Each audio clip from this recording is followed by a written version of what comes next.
Welcome to Vedic Wisdom for Modern Life. Imagine sitting in a crowded room, like maybe at a really vibrant dinner party or just on a bustling commuter train. Right, totally surrounded. Yeah, exactly. Your phone is buzzing in your pocket with dozens of messages. You're surrounded by people, and yet in that very moment, you feel entirely unseen. You feel this profound sense of isolation. It's a very real, very modern kind of loneliness. It really is.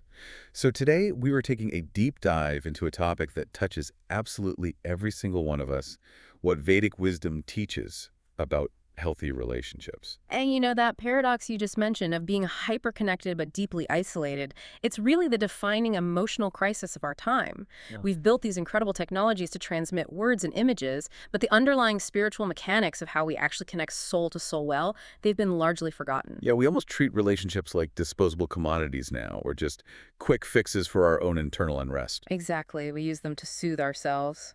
Right. And looking at the modern experience, it's just this landscape of extremes. I mean, relationships bring us our most profound joys.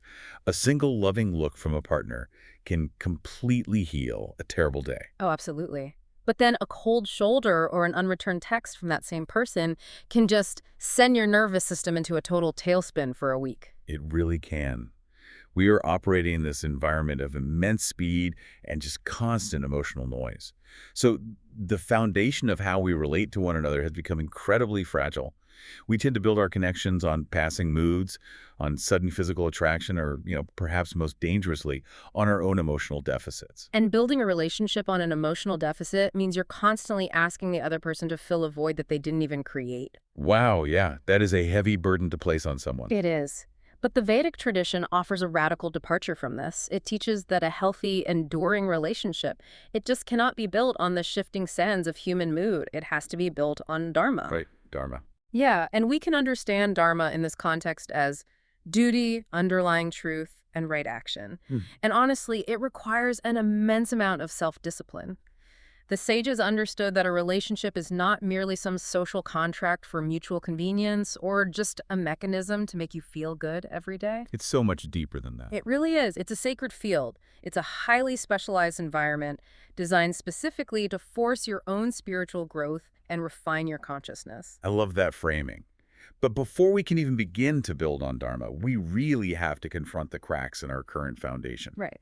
We have to look honestly at why our connections so often devolve into these places of deep emotional exhaustion. We do, and Vedic wisdom points the finger directly inward here. It suggests that the breakdown of a relationship almost always begins before the other person even walks into the room. Wait, before they even enter the room? Yeah. It begins within our own unexamined minds. We operate under this illusion that our relational pain is exclusively caused by the flaws of our partner or our friends. Right, we're always blaming them. Exactly. However, relationships turn toxic when they are driven by our own blind reactions and our outsized ego. The mechanism here is actually quite straightforward. If your mind is fundamentally restless and lacks an internal anchor, it will frantically search for an external anchor. So it tries to use another human being to stabilize its own turbulence. Precisely. When your inner desire for security goes unmanaged, it rapidly mutates into an unrelenting demand placed upon someone else. Which brings up some very heavy reflective questions that the tradition asks us to sit with.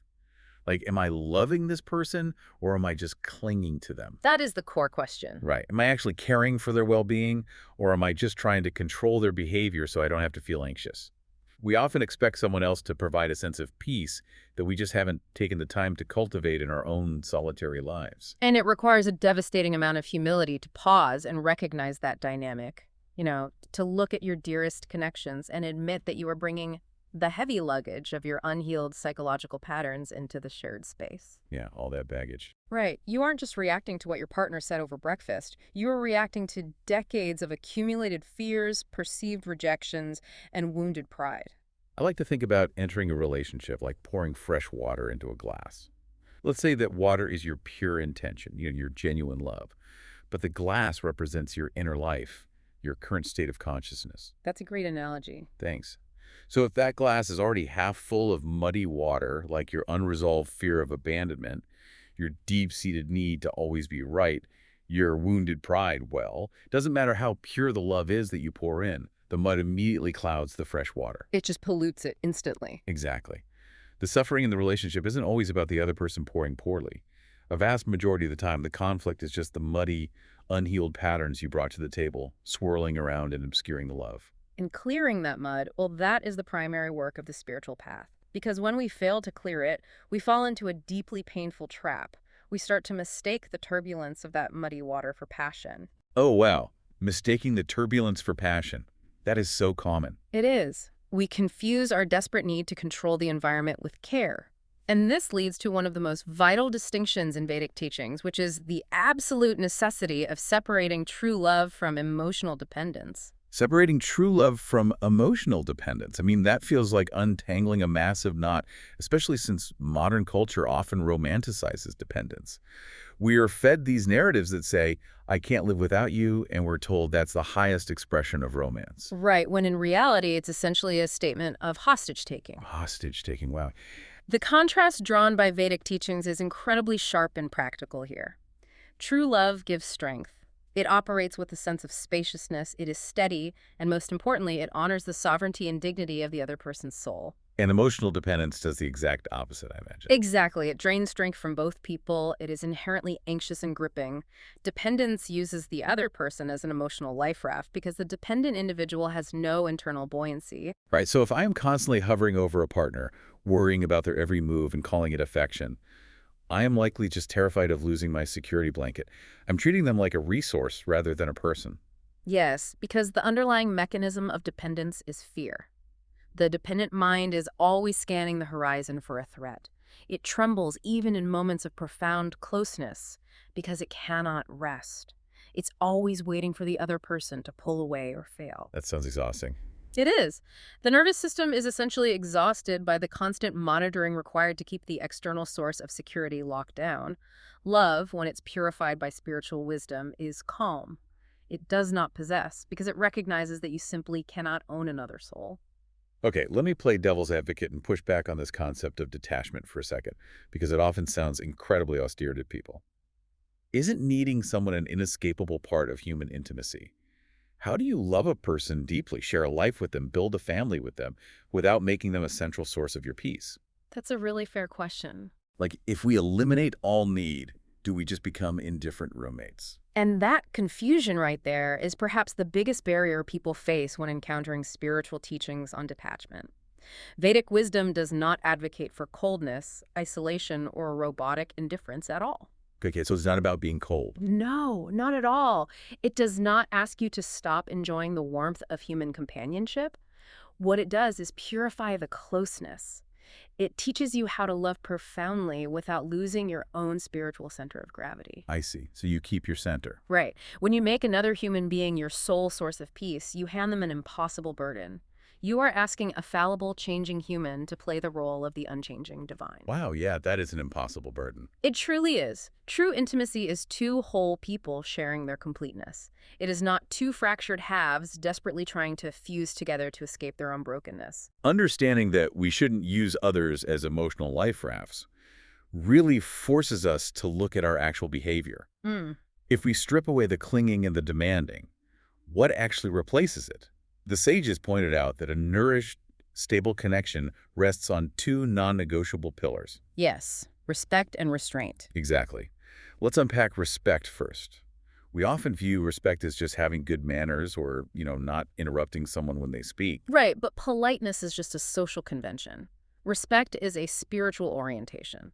In the Vedic framework, respect is the active recognition of the divine spark, the soul-level dignity residing in the other person. So it's much deeper than just saying please and thank you. Oh, profoundly so. It is a vow to never reduce them to an instrument for your own convenience or a punching bag for your bad moods. You approach their inner world as sacred territory that you are invited into, not a landscape you are entitled to conquer or dominate. Maintaining that level of reverence is incredibly difficult the longer you know someone, though. Hmm. We have a terrible habit of treating our longest relationships like a comfortable old piece of furniture. That is such a true observation. Yeah, like when you first bring a beautiful new chair into your home, you are meticulously careful with it. You don't put your shoes on it, you dust it, you protect it. Right, you treasure it. Exactly. Yeah. But then 5 years later, you're throwing your wet coat on it, spilling coffee, and just expecting it to hold your weight no matter how you treat it. Familiarity breeds a profound carelessness. The ego categorizes the person as known and just stops paying attention. But the Vedic reminder cuts right through that. It does. Closeness is never permission for carelessness. That is a powerful phrase. The moment we allow closeness to justify carelessness, the relationship begins to decay. And to combat that decay, we need the second pillar, which is restraint. If respect is how we view the other person, restraint is how we manage ourselves when the inevitable frictions of life occur. And restraint is that magical, incredibly difficult pause between an external trigger and your internal reaction. Exactly. It is the pause. That pause feels like it requires superhuman strength during a heated argument, honestly. The impulse to snap back, to defend yourself, or to land a verbal punch is just so overwhelming. The urge to react is overwhelming because it's driven by samskaras. Samskaras. Yes, they are deeply ingrained mental impressions and energetic habits. When someone insults you, a surge of psychological tension arises. The ego demands immediate discharge of that tension through retaliation. Oh, so we just want to release the pressure by fighting back. Right, and we mistakenly label that lack of impulse control as being authentic or speaking our truth. But the Vedic tradition views restraint as the ultimate protection. It is the wisdom to let the emotional wave crest and fall without letting it drown the relationship. So you just ride the wave without reacting. Exactly. Restraint recognizes that not every minor irritation deserves a voice, and not every hurt requires a dramatic theatrical production. One impulsive, cruel reaction spoken in the heat of anger can destroy a decade of carefully built trust. When you practice that inner pause, the entire dynamic shifts. Yeah. You literally stop throwing gasoline on the fire. But holding back an impulsive reaction doesn't mean you just swallow your feelings forever, right? Yeah. We still have to communicate and navigate difficult terrain. Absolutely. Restraint has to translate into a higher form of communication. It provides the space necessary for truth to be joined with maturity. Our relationship rapidly becomes toxic when truth is mishandled. How so? While hidden truth breeds distance and paranoia, distorted truth creates a fog of confusion. And weaponized truth, where you use a factual observation specifically to inflict maximum psychological pain, well, that destroys psychological safety entirely. Wow. Weaponized truth. That is a dangerous one. So clean communication requires examining your own intent before opening your mouth. Are you speaking to bring clarity and healing to the shared space? Or are you just trying to vent your own emotional pressure and score a point? Precisely. And the tradition also flips our understanding of what it means to be a good listener. It frames real listening as a form of spiritual service.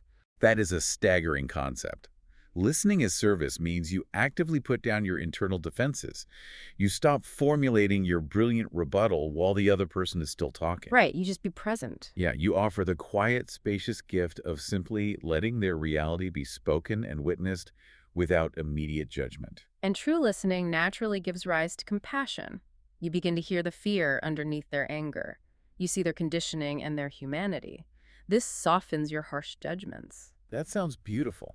It is. However, Vedic wisdom offers a crucial warning here. Compassion must not devolve into sentimental blindness. Having a warm, forgiving heart does not mean you abandon your own discernment. You can hold immense compassion for someone's pain while simultaneously maintaining incredibly firm boundaries. I can hear the objection forming for anyone steeped in modern spiritual culture right now. Don't boundaries contradict the idea of unconditional love? Isn't putting up a boundary essentially building a wall between you and another person, which is, the opposite of an open heart? We really need to update our analogy of what a boundary is. A healthy boundary is not a solid brick wall built out of fear and hatred. Think of it more like a biological cell membrane. A cell membrane. Okay, walk me through that. Well, a cell membrane is semi-permeable. It is designed to let vital nutrients like love, vulnerability, and constructive feedback flow freely in and out. But it is also structurally sound enough to block out toxins, abuse, and chronic disrespect. That makes perfect sense. If a cell has a solid brick wall, nothing gets in, and it starves to death in isolation. If it has no membrane at all, it absorbs every toxin in the environment and dies. Boundaries are the membrane of your spiritual health. They are lines of self-respect that protect the dignity of the relationship itself. Saying yes to someone when your internal compass is screaming no isn't an act of love. It is an act of self-betrayal. And self-betrayal is the absolute breeding ground for hidden resentment. A clear, compassionate boundary preserves far more peace in the long run than pretending everything is fine while silently keeping a scorecard of how much you are sacrificing. You hit the nail on the head. You can completely forgive someone for their past actions and understand the childhood trauma that causes them to act out, but you can still refuse to let them speak to you with disrespect today. It's about protecting the present. That is the essence of Dharma in action. Wisdom protects love from mutating into self-harm. When boundaries are clear and communication is clean of weaponized truth, the relationship undergoes a profound alchemy. It stops being a mere comfort zone where two egos hide from the world, and it transforms into a powerful mirror for your own spiritual awakening. The Vedic concept of satsanga, or uplifting company, becomes so relevant here. It really It does. shifts the entire focus from surface-level compatibility, like, enjoying the same movies or having the same hobbies, to an alignment of shared values. Mhm. It asks the deeper question, what do the two of you consider sacred? Right. When a relationship is anchored in shared spiritual values, it creates a container strong enough to hold almost any difficulty without losing its dignity. And a relationship grounded in satsanga acts as a relentless, loving mirror. You cannot hide your spiritual immaturity from the people you live with. You might read books on detachment and speak beautifully about inner peace, but if you are constantly reactive, demanding, and petty with your family, the relationship is holding up a mirror to the work you have yet to do. So the conflict is no longer just an annoying obstacle. Exactly. It is the curriculum. It reveals exactly where your attachments are still causing you pain and where your patience needs refinement. It completely flips the modern script. Instead of walking around constantly evaluating whether the other person is meeting all of your intricate, endless needs, you start looking at the friction and asking, what is this specific frustration showing me about my own unexamined consciousness? Yes, it changes everything. It turns the messy reality of living with other humans into a continuous, real-time spiritual pop quiz. We don't have to retreat to a cave in the Himalayas to achieve self-realization. The dinner table and the living room are the primary testing grounds for our spiritual evolution. Bringing this profound philosophy down to the ground of daily life is really just a matter of simplifying our emotional reactions. We have to stop turning every minor misunderstanding into a sweeping, dramatic narrative about our self-worth. We practice the pause before reacting. Right. We rigorously interrogate our own motives, checking where our genuine desire to support someone is slowly morphing into a demand to control their life. We offer soul-level respect during the most mundane interactions like greeting someone when they walk through the door, rather than ignoring them because we're busy staring at a screen. We stop using busyness as a socially acceptable excuse for emotional carelessness. We practice keeping the truth clean in the really small moments, which builds the muscle memory needed for the massive crises. Ultimately, the entire Vedic framework for relationships rests on one supreme anchor. And what is that? The deepest truth offered by the sages is that no human relationship, no matter how beautiful, intimate, or enduring, can replace your direct connection with the divine or your connection to your own true self. That is so freeing to hear. It is. When you truly integrate that realization, your human relationships become infinitely lighter. You stop demanding that your spouse, your friend, or your child carry the crushing, impossible weight of your own spiritual hunger. Wow. When you cease demanding that they serve as your salvation, your love for them is finally freed from the chains of dependence. It becomes pure, unburdened, and profoundly real. It removes the impossible pressure we place on each other. We stop asking another fallible human being to be our everything, our complete universe, and our ultimate security. We simply ask them to walk alongside us as we both navigate the path. Exactly, walking alongside each other. As we conclude this deep dive, I want to leave you with a thought to mull over in your own life today. Since every relationship serves as a mirror reflecting your inner state, bring to mind the most challenging, frustrating dynamic you are currently navigating. Think about the person who triggers your deepest reactions. Instead of running through the familiar list of everything they're doing wrong, ask yourself this. What is the friction in that specific relationship secretly trying to teach you about the inner work you have been avoiding? A difficult but truly transformative question to carry with you. Thank you for sharing your time and exploring this wisdom with us today. Until next time, keep refining that inner mirror.